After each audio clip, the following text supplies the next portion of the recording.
הרשות הרביעית, מאת דוקטור אלון גלעדי. רקע כללי. הרשות הרביעית כחזרה אחרת למדינה, מנקודת מוצא של בעיית הפערים החברתיים.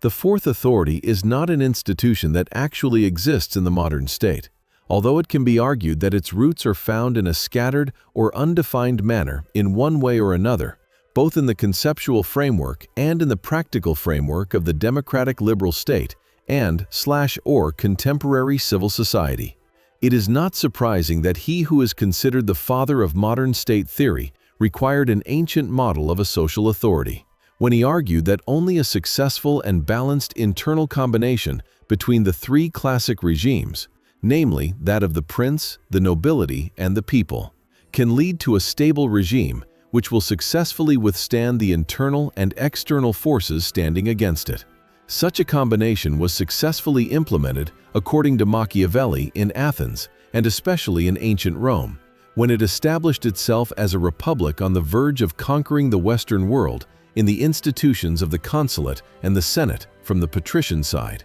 and on the other hand, the institution of the tribune, which allowed representation and protection for the lower classes, the plebeians. The rights and status of the tribune as a representative of the people, as a social authority with an independent and influential status, contributed greatly, in Machiavelli's opinion, to the stability and intensification of internal Roman power, until the granting of equal rights to the lower socio-economic class in the days of the Roman Empire, when it turned from internal exploitation to external exploitation of the peoples enslaved to it. But the historical development of the modern state authorities gave birth to a different structural division, whose basis is in the combined needs of the people and its individuals, which developed through both violent and quiet struggles. When Montesquieu turned to the analysis of the structure of the English state in the spirit of the laws, three authorities of government existed before his eyes in every state as a fact: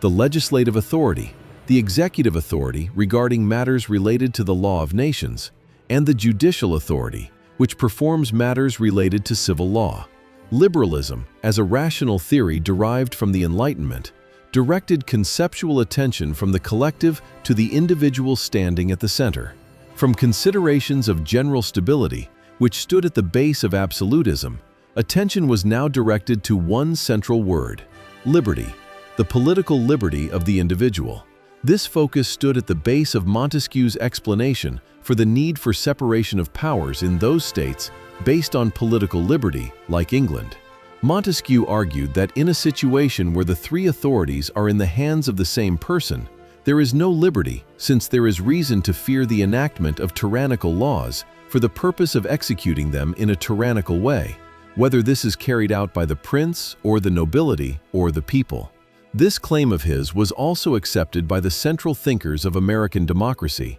and in fact became the conceptual structural inheritance of the democratic liberal state. But what was true for the 17th and 18th centuries regarding the structure of the state is not necessarily true, and certainly not in an identical way, for the modern industrial centuries. The central problem of liberal thought, in its social context, stands at its base, in its motives that have become, at least in part, in the West, anachronistic, to a substantive conceptual formality which leaves the majority of society's populations to themselves, to their poverty and their lack of happiness, without a clear substantive solution to this situation.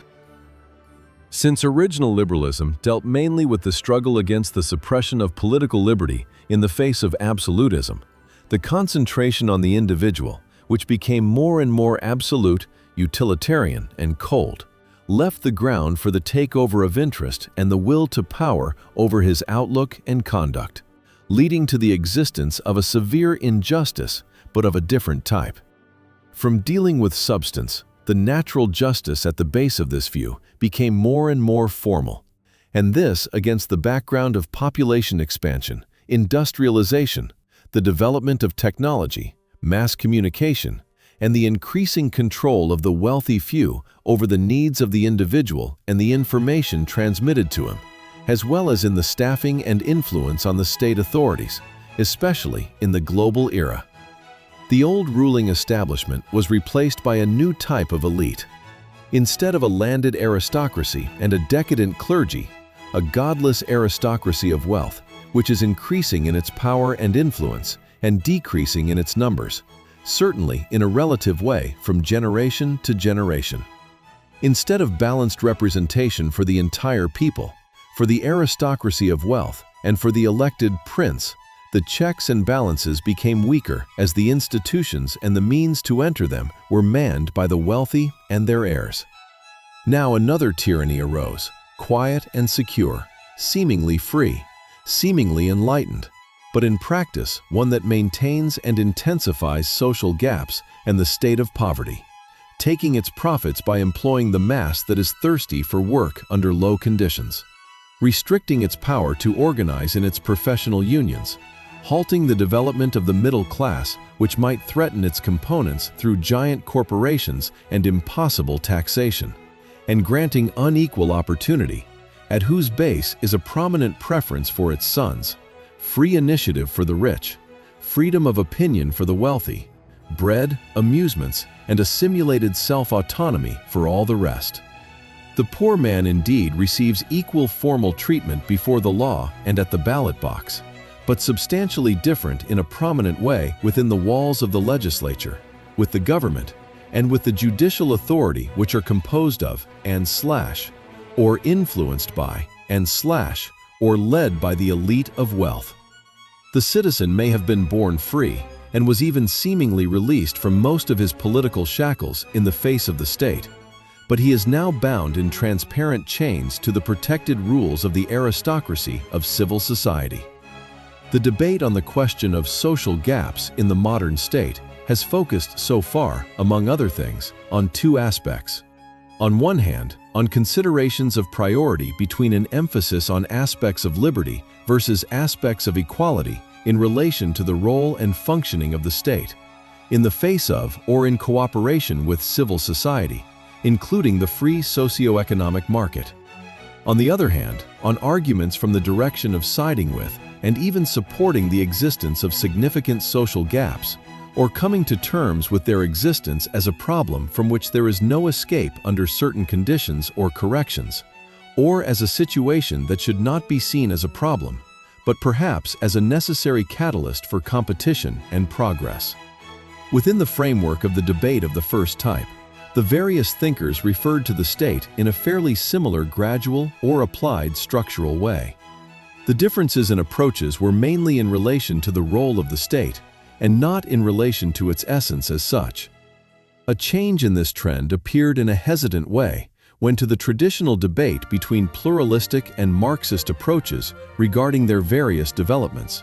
there was added in the 1980s an approach seeking to return to the state a central descriptive role of sorts, against the background of the relations of the personalities manning its institutions in the face of interest centers originating in civil society.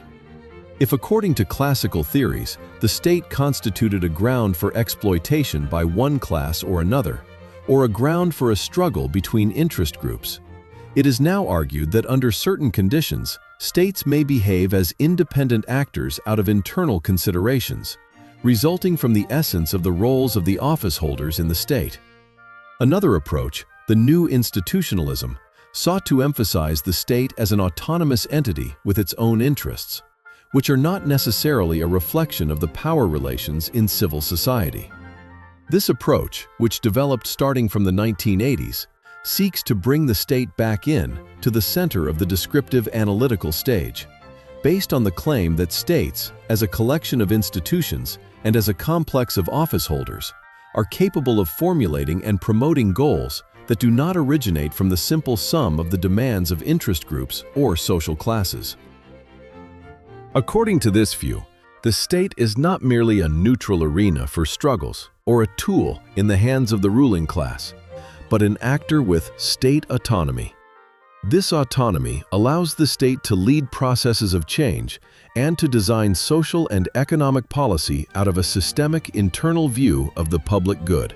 as it is perceived by the state's elite. However, even this approach, in its various versions, focuses mainly on the descriptive sociological analysis of the existing situation, and does not offer a normative structural change in the division of the state's authorities. It points to the potential of the state to act independently, but it does not anchor the social interest as a constitutional independent authority. The proposal for the establishment of a fourth authority seeks to translate the insight regarding the need for an independent social actor into a practical constitutional language. It is not satisfied with the hope that the state's office holders will act out of a sense of autonomy or social mission, but seeks to establish a sovereign institutional anchor whose primary role and essence is the realization of the social interest and the balancing of the power centers of the aristocracy of wealth and the existing authorities. In this sense, the fourth authority is the institutional practical realization of the transition from the formal state to the substantive state, a state that not only guarantees the rules of the game of political liberty, but also actively works to ensure the social economic foundations that allow every citizen to truly enjoy this liberty. Another approach, the new institutionalism, continued this descriptive trend from a structural aspect by focusing on the examination of institutional interests for the purpose of understanding policy rules as a linking chain between the behavior of political actors and policy outcomes. But the attempt to isolate the state and its institutions from civil society as independent political actors in their own right, even if it redirected academic spotlights toward it again, did not actually have a hold in a reality that integrates in an embracing way the elites of the state and civil society together. It is not surprising, therefore, that neo-corporatist approaches saw fit to promote the recognition of the state's power along with the power of civil society toward full realization in the developed state through integration and cooperation between state institutions consolidated by a cohesive, professional, and autonomous team, and central power points in the private sector for the purpose of maintaining accelerated economic growth.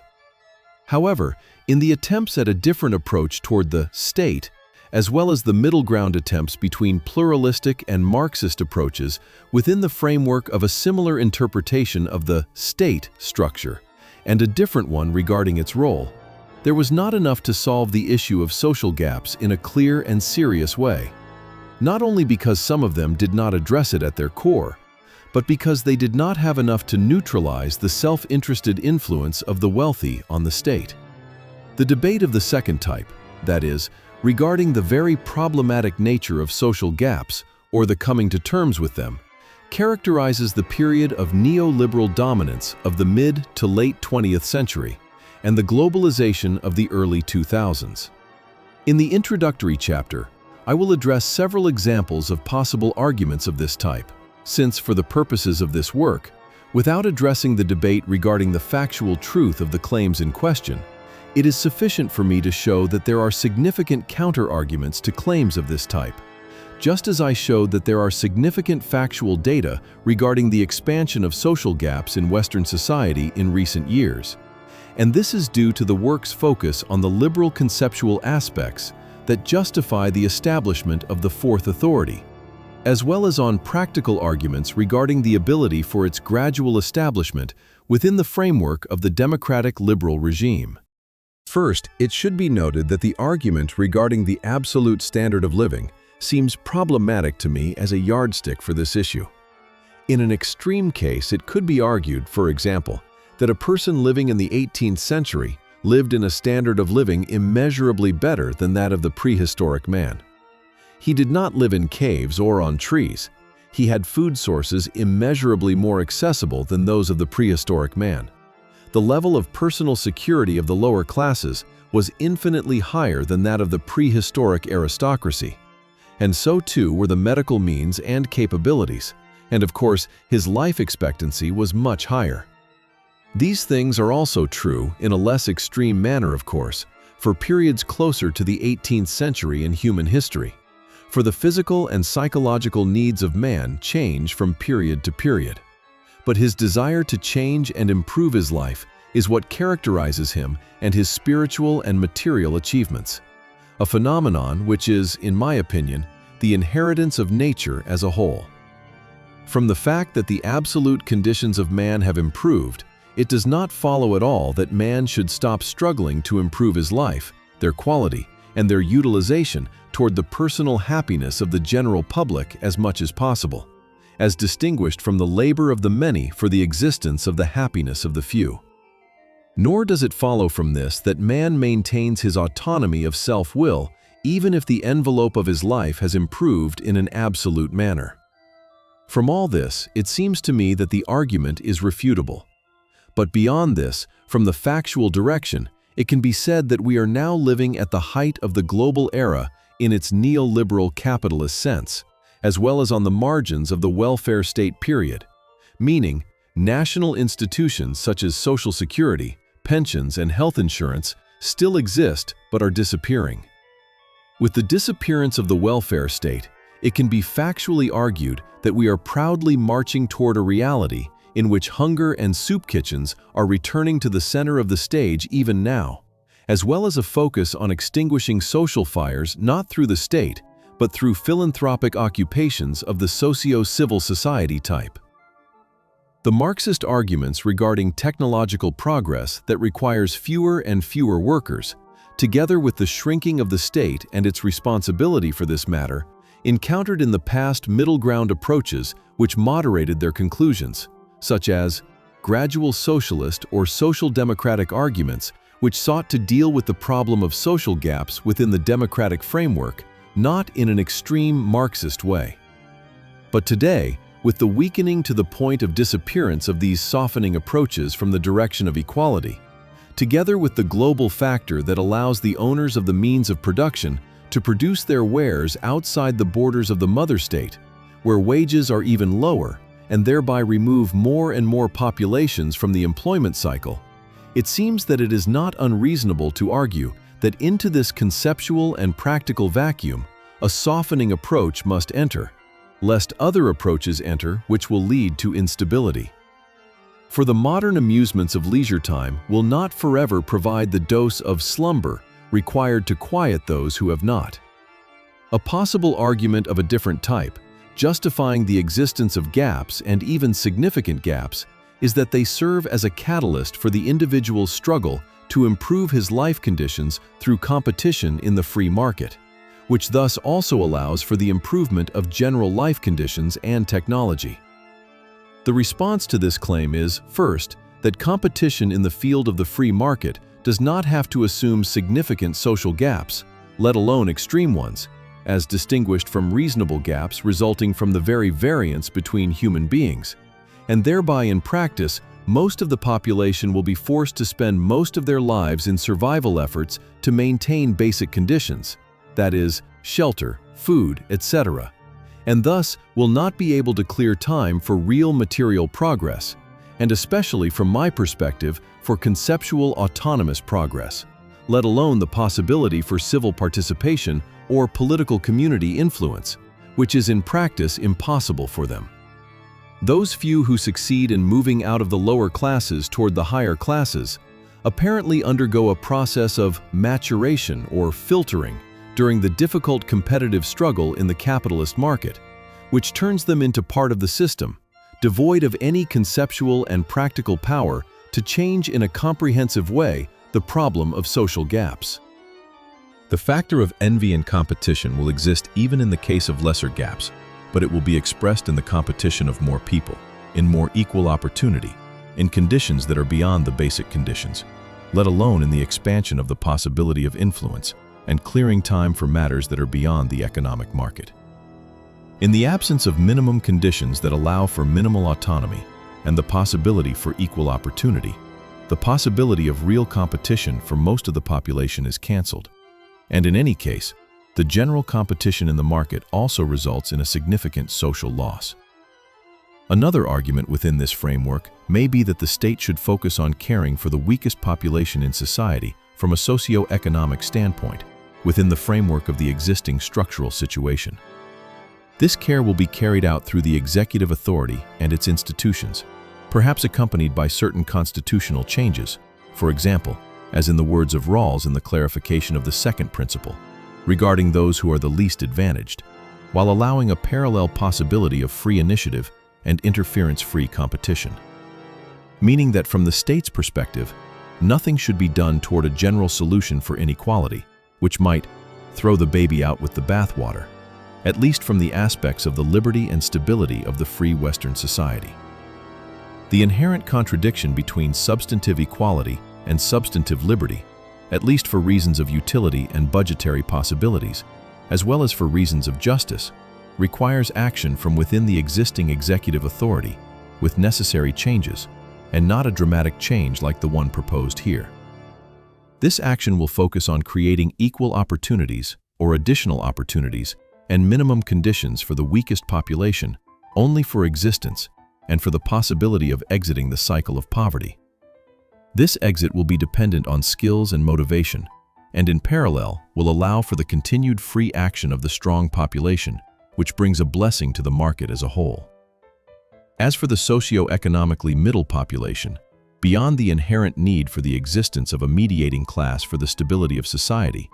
it can be argued that the mechanisms of the free society create of themselves opportunities at a level that allows it to operate in accordance with the skills of its components.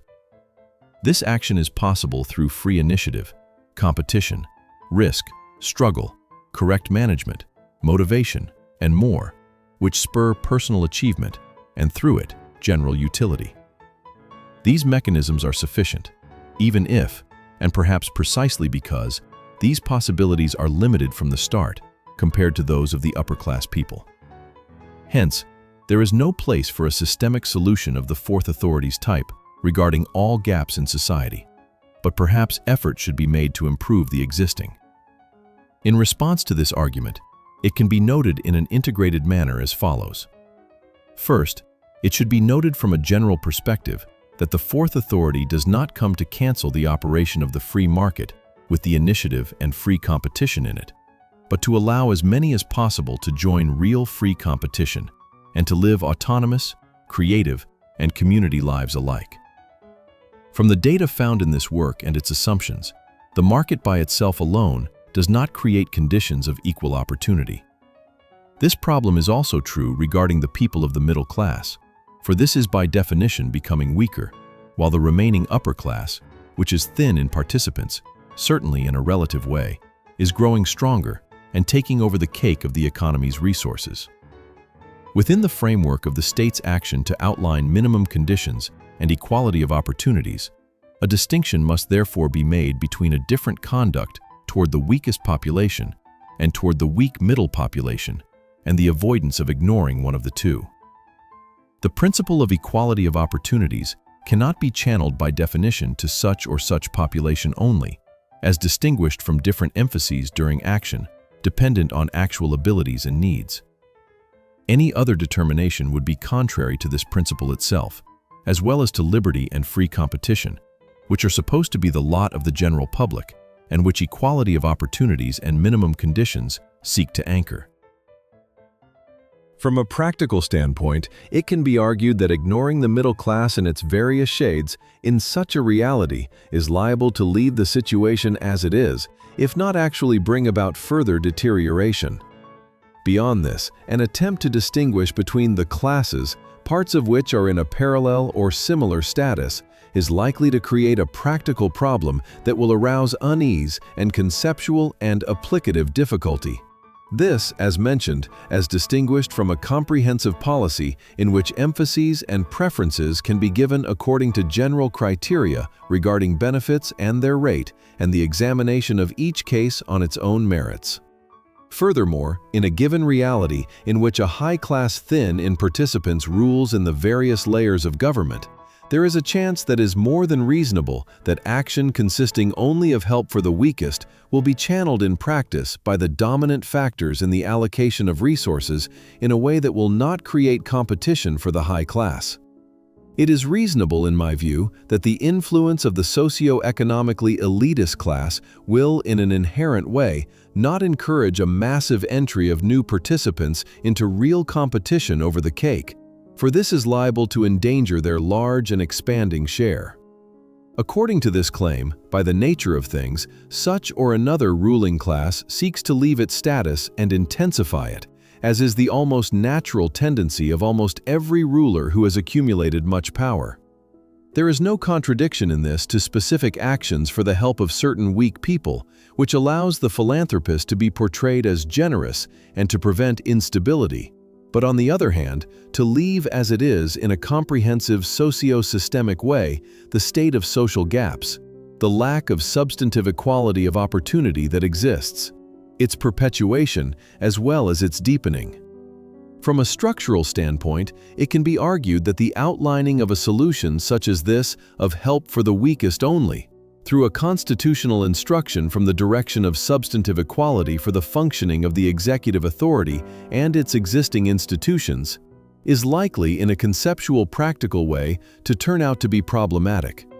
A prominent reason for this is that in addition to the assumed dominance of the owners of wealth in the existing authorities today mentioned above, there exists an inherent conflict of interest in the executive authority between actions from the field of efficiency versus actions from the field of substantive equality.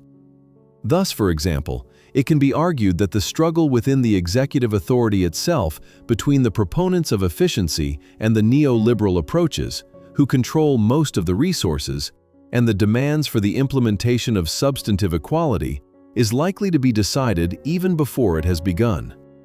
להלן תרגום הטקסט לאנגלית, מילה במילה, תוך השמטת הערות השוליים וההפניות אליהן, ובהתאם להנחיותיך לשמירה על זכויותיו של דוקטור אלון גלעדי. Beyond this, it seems that this is a structural solution that is further from an ideal implementation of the approach of the separation of powers, including the checks and balances inherent in it, compared to the proposal for the establishment of the fourth authority. In other words, when you instruct the wolf and the lamb to dwell together in the same house, it is reasonable in my view that the needs and demands of the wolf will overshadow those of the lamb, let alone their total practical cancellation, at least from a systemic perspective. It is possible that these results can be avoided if a suitable structural separation mechanism is created, for example by creating a partition in the house, together with common parts creating balance and restraint, such as by establishing a separate authority with legislative and executive power that borders in certain areas on the other authorities. This authority will be able to compete on an equal status with the utilitarian trends of the existing executive authority, which in turn will restrain it, lest it deviate from the possibilities of society. From an empirical aspect, it can be argued that past experience teaches that the care for the weak population from within the executive authority has already been proposed, tested, and performed within the framework of classical and even modern liberal theories and actions, including the neoliberal ones. The results of this care, according to this claim, were the continued existence of gaps in society and even their massive deepening, including the very significant depletion of the middle class. Conversely, it can be argued that attempts from the direction of substantive equality within the executive authority did not succeed within the framework of the social democratic welfare state in a significant portion of Western societies.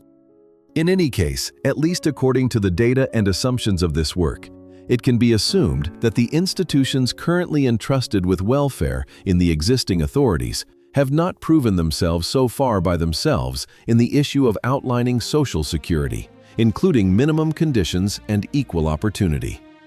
And yet, it seems to me that certain trends of correction and improvement coming, for example, from within the executive authority regarding support and help for the weakest layers, should not be dismissed. It is understood that from a substantive egalitarian point of view, trends of this type have the capacity to benefit and improve an existing situation, and they are preferable to the absence of action. But from feelers of intention and the beginning of a trend toward a change in approach, which are perhaps necessary in a gradual process, or for other considerations, and up to a comprehensive procedural substantive process solution, like the one proposed here, the distance is not small. Therefore, it seems that there are arguments which at least should not be dismissed against the opposition to the fourth authority for the reasons of the argument raised in this matter. Furthermore, The continuation of the state of social gaps that are becoming more extreme is liable to create two population layers that are completely different and lack proportion in terms of their composition, which are already being created before our eyes.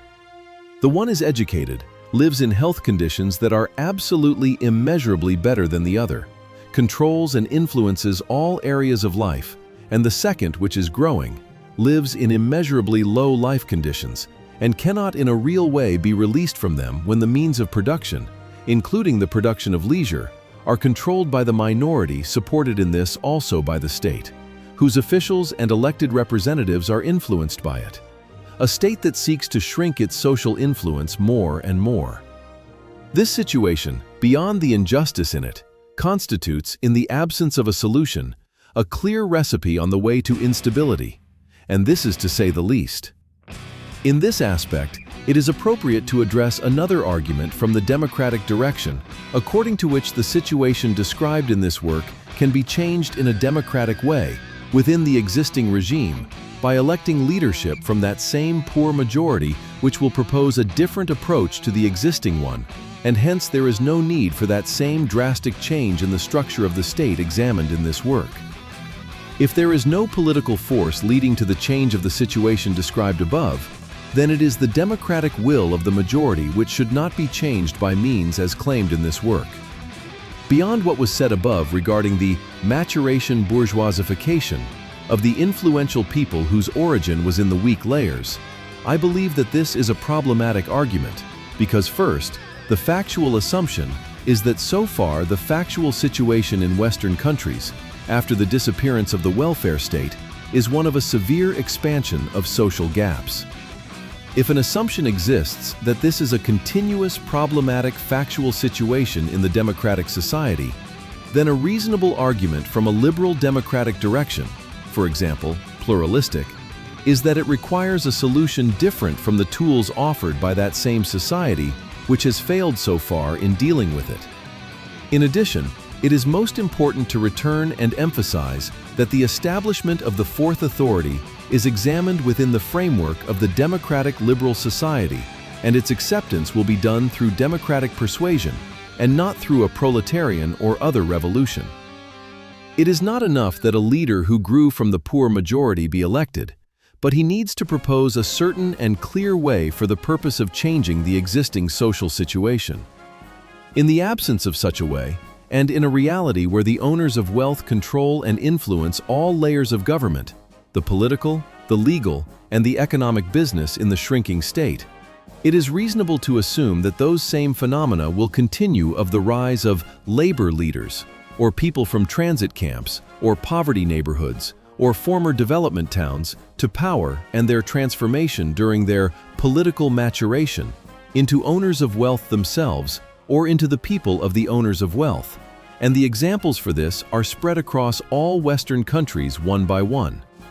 Beyond this, the influence of the owners of wealth is not located only in the mechanisms themselves, but also in the very possibility of being elected. For in the modern era, for the purposes of election and influence on the masses of the population, there is a need for much money and for accessibility to the media, which are also influenced and/or controlled by the owners of wealth. From all the above, it is evident that at least there exists a legitimate claim, if not more than that, according to which the expanding social gaps constitute a severe problem that must be dealt with. Therefore, and following the things detailed so far, I will allow myself to determine that the worsening social gaps in the democratic liberal society of the global era will constitute, for the purposes of this work, a factual basic assumption, as well as being a difficult problem requiring a significant solution.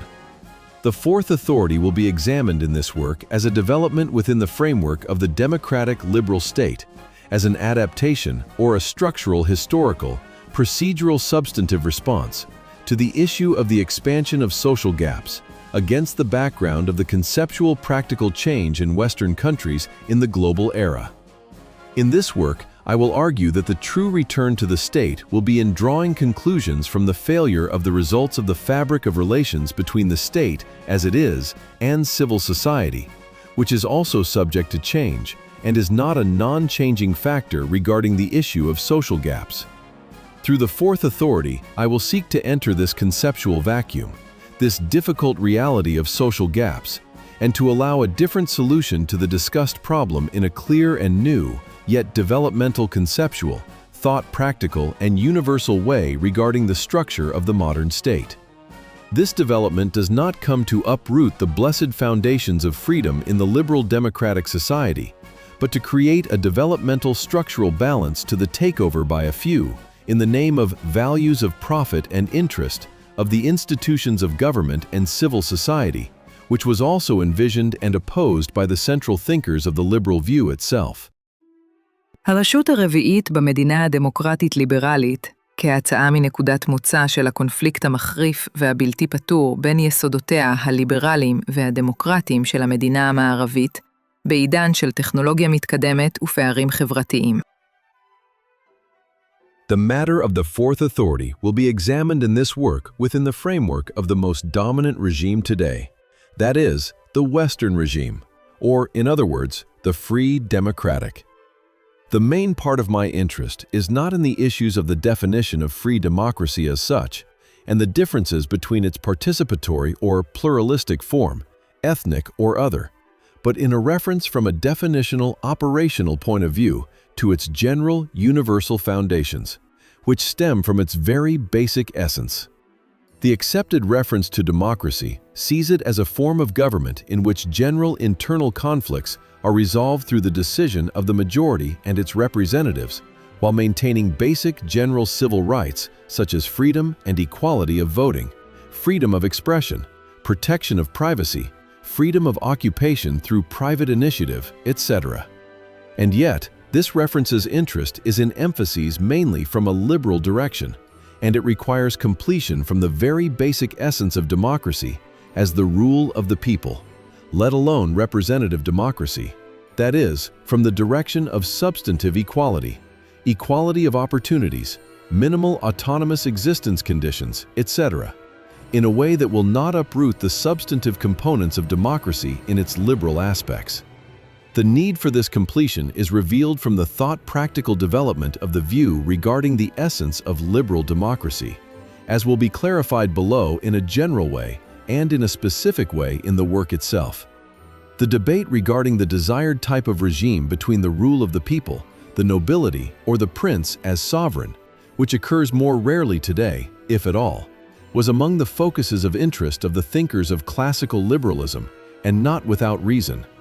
The Enlightenment Copernican transition from focusing on the general toward the man individual, his rights and his liberties, caused gradually and even correspondingly historical events and an extensive discussion regarding the change of the regime system to such in which the protection of the individual's liberties will stand at the center. This change reflected slowly from the thought of Descartes toward Hobbes, Spinoza, and up to Locke. Locke's defiance against Hobbes regarding the state of nature worthy of consideration, and the derivative to the rational decision of man to hand over the protection of his liberties to the representatives of the collective through the three basic authorities, as distinguished from handing over his rights themselves, paved a way for the examination of these rights and for their expansion, alongside the reduction of the possibility to narrow or violate them in the name of such or another idea or power, such as the absolute state. From here, the liberal way was open to political theories about the democratic state created in the first social contract by the sovereign, the people, or, alternatively, through the aggregate of the wills of the individuals within the framework of utilitarian theories from a starting point of the happiness of the individual, which requires the reduction of the power of the state and the reduction of its interference in the free market. The first contract established, therefore, conceptually, the state of the people and its three main institutions, but the thinkers of the Enlightenment recognized that one tyrant should not be replaced by another, however different his image may be. Precisely because of the need for protection of the individual's liberty from the power of the single ruler or the elites in the democratic society, the need was recognized for the separation between the three authorities composing the state, the legislative, the executive, and the judicial, and in the formation of relations of checks and balances between them. But the difficult social reality that accompanied the Industrial Revolution regarding the workers, the weak and the middle class in the developing society gave rise not only to reservations regarding the status and role of the state toward civil society and the individual, or regarding the meaning of the free market theory toward most of the population from a proletarian class direction, but also other thoughts precisely from the side of the bearers of the utilitarian flag. The individual's liberty no longer sat so clearly with his exploitation, his weakness, and the absence of proper autonomy of the individual in a world controlled and channeled by capital corporations and the invisible hand of the free market.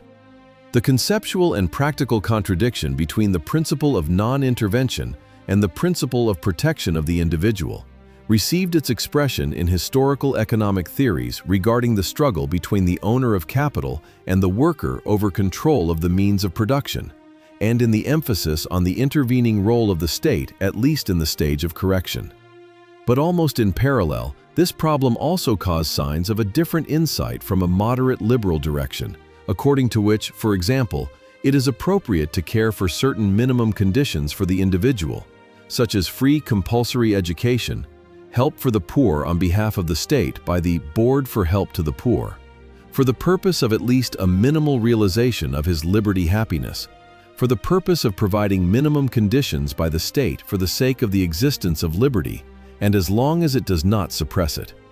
But these signs did not receive in the 19th century a distinct practical expression in the world of liberal thought, especially in the face of that same traditional utilitarian liberalism from the school of Spencer and others, who did not see fit to deviate one bit from the basic principles of the theory and its leaders such as Adam Smith, Bentham, Burke, and others. The struggle over the question of the individual's liberty from the distributive aspect, therefore, took the character of a struggle between two opposing theories: liberty versus equality, the shrinking of the state to matters of security and punishment versus the purpose of the state intervening for the welfare of the individual, and the implications of liberalism versus the implications of democracy.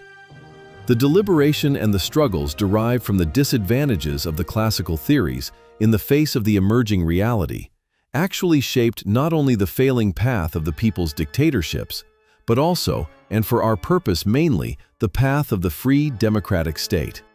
The economic crises between the two world wars in the 20th century and the failure of the non-intervening state to rescue most of its citizens from their distress caused an increasing dominance of distributed views and those that sought to reduce the arbitrariness of the invisible hand for reasons of social justice, especially through the establishment of the welfare state and its institutions.